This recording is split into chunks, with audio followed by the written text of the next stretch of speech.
Disyerto, Camel, Burj Khalifa, Burj Al Arab, OFW, mga Muslim, mga moske.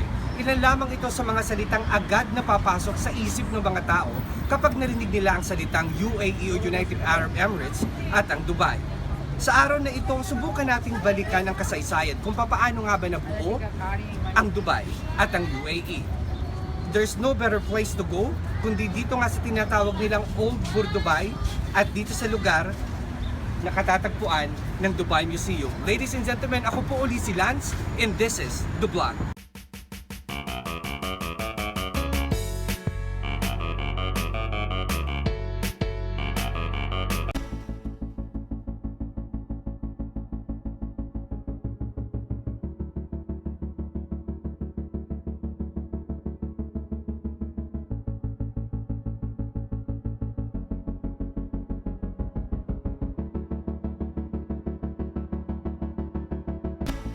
Kagaya ng mga bansang unti-unting umunlad, ang Dubai ay nagsimula din sa payak na pamumuhay, napapaligiran ng disyerto at ng mga yamang tubig.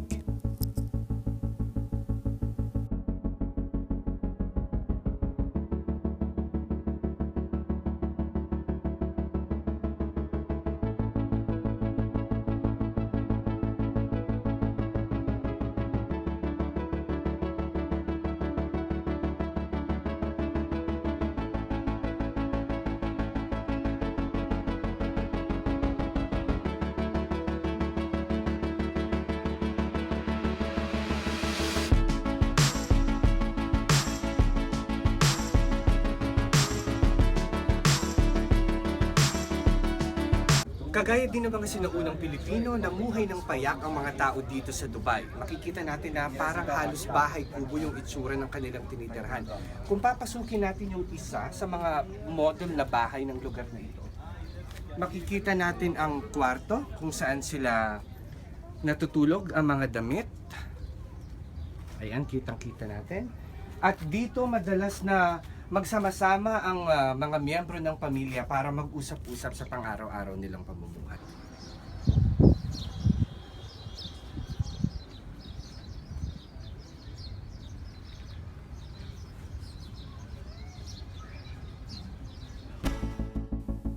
Sa pakikipag-ugnayan sa mga karatig bansa ng UAE, ang Dubai ay nakilala sa pakikipagpalitan ng iba-ibang klase ng produkto mula sa mga pottery, kasama na rin dito ang mga herbs and spices.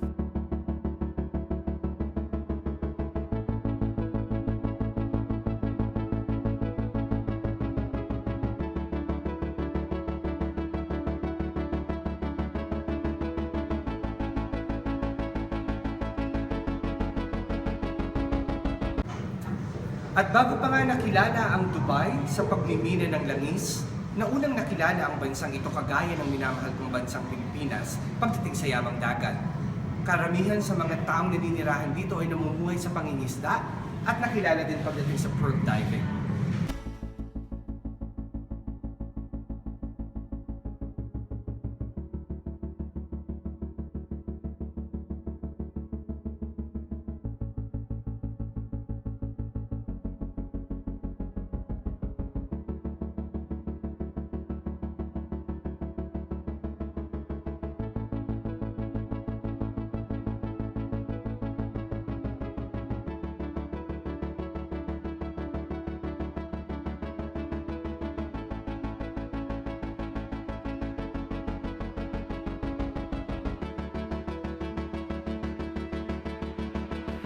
Sa pagtatapos ng 1960s at pagpasok ng 1970s, natuklasan ang mina ng langis sa Dubai. At dito nga nagsimula ang kaagarang pagbabago ng bansang ito. Nagsimulang pumasok ang mga investor at naitayo ang nagagandahang mga building. At unti-unti ngay nakilala ang Dubai bilang isang tourist destination. Mapa Old Dubai o Modern Dubai, hindi mawawala ang mga OFW sa eksena sa vlog na ito. Kaya sinubukan din namin makapag-usap sa ilan sa kanila. I'm with Ate Lisa. Ate Lisa, gaano ka nakatagal dito sa Dubai na nagtatrabaho? 4 na taon. 4 na taon na. Oo. Dito lang lagi sa Dito na. sa area ng Old Dubai? Hindi, dito na sa company na ito. Sa company na ito.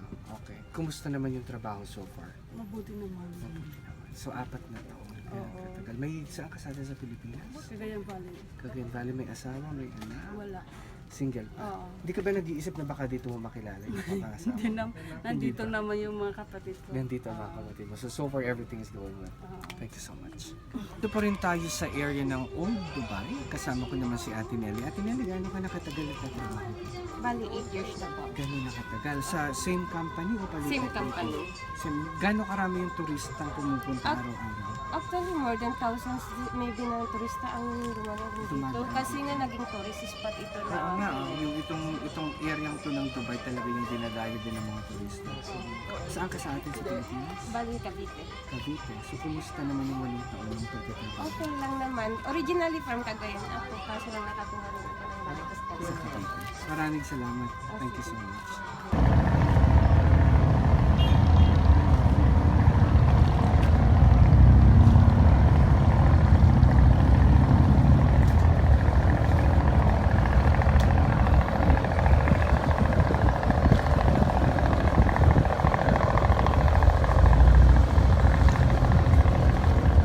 Mula sa pagiging disyerto hanggang marating ng Dubai ang estado kung saan makikita ang nagtataasan at naglalakihang mga gusali. Nakilala na ang Dubai sa buong mundo. Pinupuntahan ng maraming tao, pinupuntahan maging ng mga investor para sa iba-ibang business na iuuwi nila sa lugar na ito. Kung kinaya ng UAE at kinaya ng Dubai, kakayanin ba ng Pilipinas? Matagal na ang hamon na ito para sa ating mga Pilipino, pero bilang isang OFW, naniniwala ako na kung kinaya ng maraming bansa, kayang-kaya din nating mga Pilipino.